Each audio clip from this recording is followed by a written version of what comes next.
Good morning everyone. এখন 6:30 বাজে। আজকে তো 2 তারিখ, ফ্রাইডে, মে মাসের 2 তারিখ। আর আমি এখন সকালবেলা হাঁটতে বেরিয়েছি। ডাল লেকের পাশে আমি হাঁটছি, কারণ অনেক দিন কাজের চাপে একদম শরীরের দিকে খেয়াল রাখা হয়নি। ওয়েট অনেক বেড়ে গেছে, এবারে একটু শরীরের দিকে খেয়াল রাখতে হবে, যেটা আমার আগে করা খুব নেশা, কিন্তু কাজের চাপে হয়ে ওঠেনি। আর শ্রীনগরের কন্ডিশন যদি বলেন, এখন সকালবেলা এখন তো ফাঁকা থাকবেই, তবু আপনাদের দেখাই, খুব সুন্দর। অনেকেই মর্নিং ওয়াক করছে, তবে বেশি পার্কের মধ্যে ভিড়। আমি যেটা দেখলাম, অনেকে সাইকেল চালাচ্ছে। আমিও কালকে হয়তো পার্কের মধ্যে যাব। সূর্যটা উঠছে এই পাহাড়ের ফাঁক দিয়ে, কি দুর্দান্ত লাগছে। আর এই হচ্ছে ডাল লেক, বেশ শুনশান আছে ডাল লেক, নিরিবিলি। এখন সকালবেলা তো নিরিবিলি থাকবেই, খুব কম টুরিস্ট আছে। আরে দেখেন, মিডিয়া সকালবেলা খালি ডাল লেকের ভিডিও করছে। এখন ডাল লেকে কোনো টুরিস্ট তো থাকবেই না। হ্যাঁ, এই ডাল লেকের ভিডিও করে আর বেলায় ছাড়বে। এই যে এখানে ক্যামেরা নিয়ে বসে আছে, হ্যাঁ, ক্যামেরা নিয়ে বসে এখান থেকে ভিডিও করে, আর এই যে বলবে যে ডাল লেকে কোনো টুরিস্ট নেই, এই নেই, এই করে। এই হচ্ছে এদের কাজ। এখন সকালবেলা 7:30 সময় কোন টুরিস্ট থাকবে? এমনি টুরিস্ট কম, যখন টুরিস্ট ফুল ভরপুর থাকে তখনও পর্যন্ত এখানে, মানে এটা হচ্ছে এনডিটিভি, তো তখনও এখানে ইয়ে হয় না, টুরিস্ট থাকে না। আর এখন তো একটু টুরিস্টের চাপ কমই আছে, যত সকালবেলা কোন টুরিস্ট থাকবে ডাল লেকের কাছে। যাই হোক, শ্রীনগরের এখন বর্তমান অবস্থা যদি বলেন, তাহলে বলবো সব কিছু ঠিকই আছে। আমি তো 3 দিন ছিলাম না, তো কাল দিল্লি থেকে ফিরে শ্রীনগর ঢুকলাম, এভরিথিং ওকে। এবার আজ থেকে আমি বিভিন্ন টুরিস্ট স্পটে যাব, সেখানকার সিচুয়েশান কী সেগুলো ভিডিও করে আপনার সঙ্গে শেয়ার করব। এখন সকালের টেম্পারেচার হচ্ছে 13-14 ডিগ্রি। তো ধীরে ধীরে টেম্পারেচার বাড়বে, তখন আমরা আবার গ্রামে চলে যাব, কারণ কাজের চাপ যখন কম থাকে তখন আমি গ্রামেই থাকি।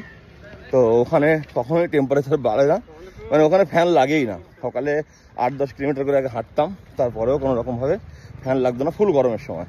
তো শ্রীনগরে একটু গরম হয়, তো সেই জন্য শ্রীনগরে অতিরিক্ত গরমের সময় জুন জুলাই মাস, 2 মাসটাও খুব বেশি নেই, তো মে হয়ে গেল, এখনও পর্যন্ত অত গরম ফিল হচ্ছে না শ্রীনগরে। কালকেও রাত্রে এসেছি, অত গরম ফিল হচ্ছে না।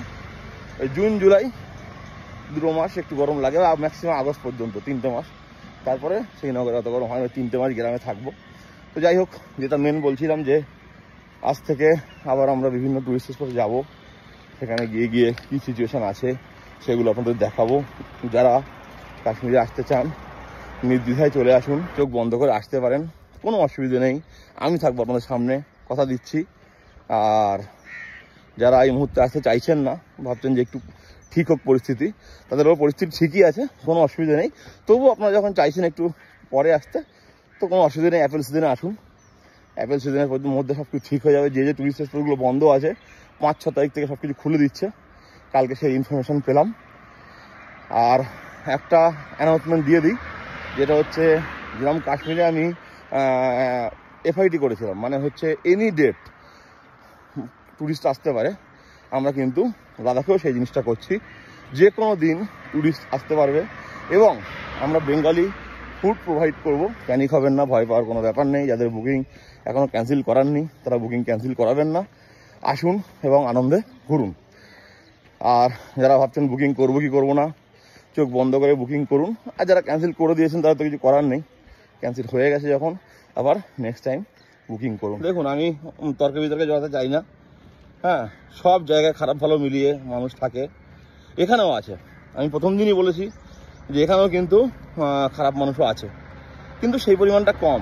এবারে কাশ্মীরিরা যতটা টুরিস্টদের হয়ে সাপোর্ট করেছে, মানে টেরিস্টের এগেনস্টে যতটা মানে কী বলবো, প্রতিবাদ করেছে, আগে কিন্তু কখনো এই জিনিসটা করেনি।